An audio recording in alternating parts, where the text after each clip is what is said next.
Have you ever brought home a friend who not only criticizes your family, your traditions, and your taste in poetry, but also kisses your stepmom, shoots your uncle, and still thinks he's the smartest person in the room?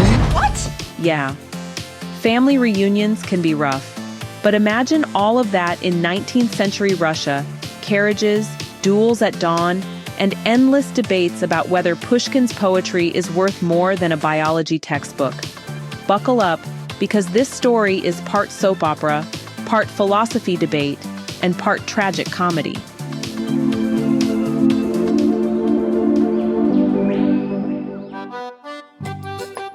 The year is 1859, and on a modest Russian estate, a 44-year-old landowner named Nikolai Petrovich is anxiously waiting for his son Arkady. You know how parents wait for their kids to come home from university? They imagine intelligent conversations, gratitude, maybe a little bonding time. Well, Nikolai is about to be very disappointed. Arkady rolls in from St. Petersburg, fresh out of university, and he's brought company.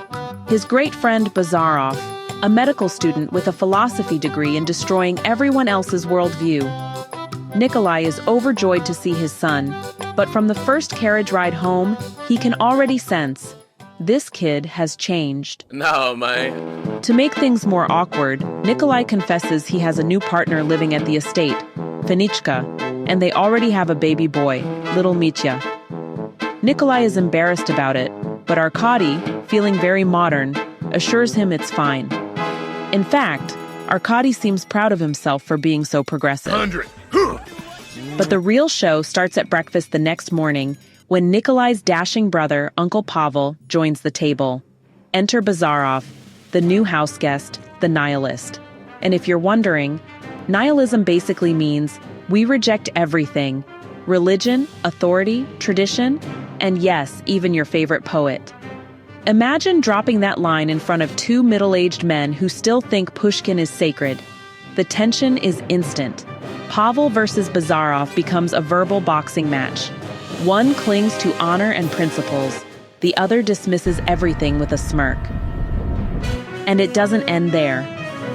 Over the next few weeks, Bazarov busies himself with scientific experiments, wins the affection of the servants, and casually insults the family's way of life.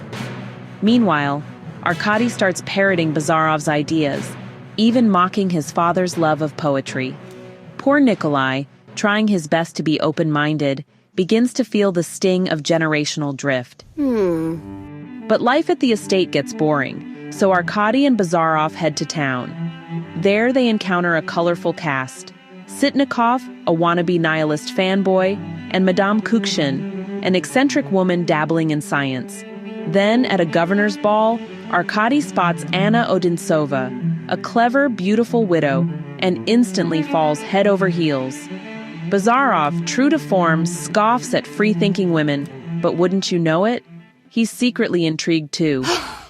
Naturally, both young men end up at Anna's estate, Nikolskoye, and here, the bromance begins to crack.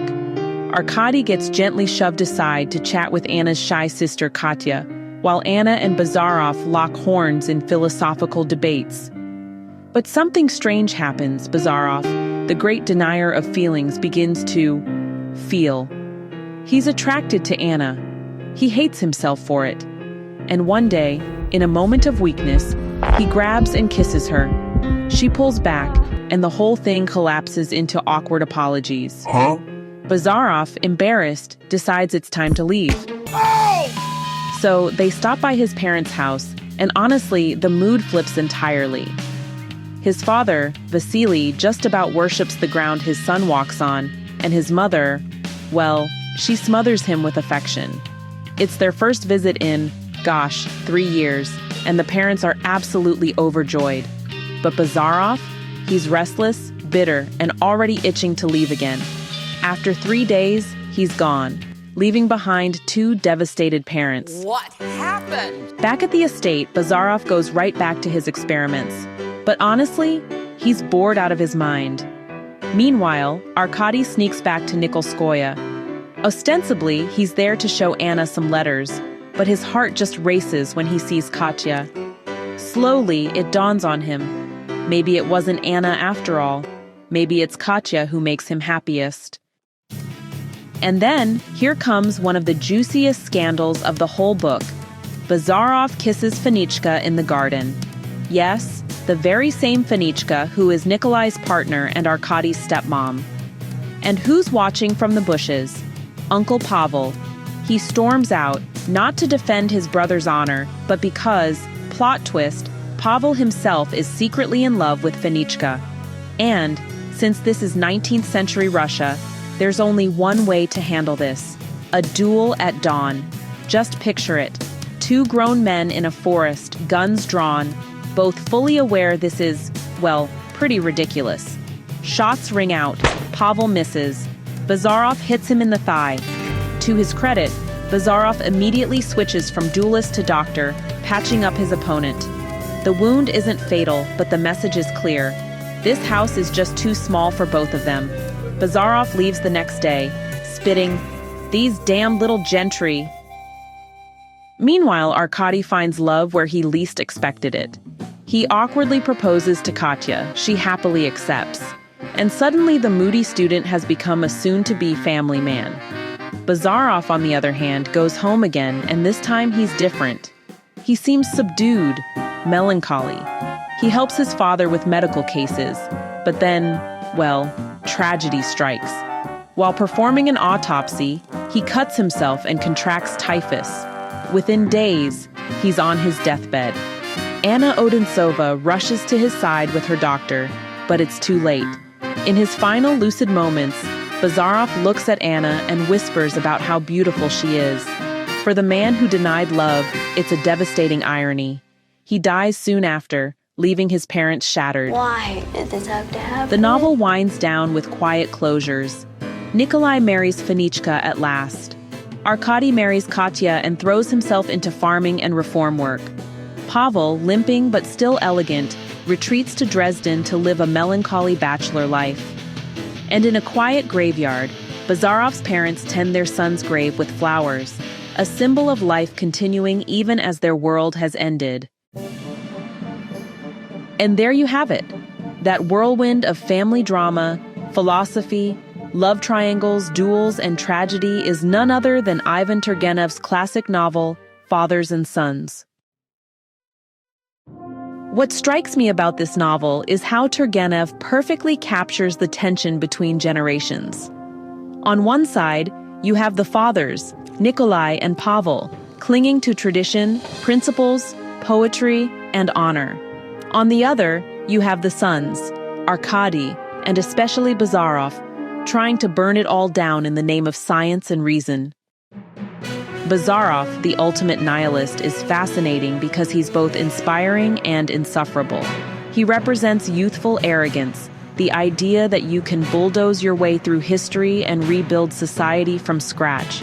But when he falls for Anna, we see the cracks in his armor. His death feels symbolic. It's as if Turgenev is saying that pure nihilism cannot survive in the real world. Arkady's arc is the opposite.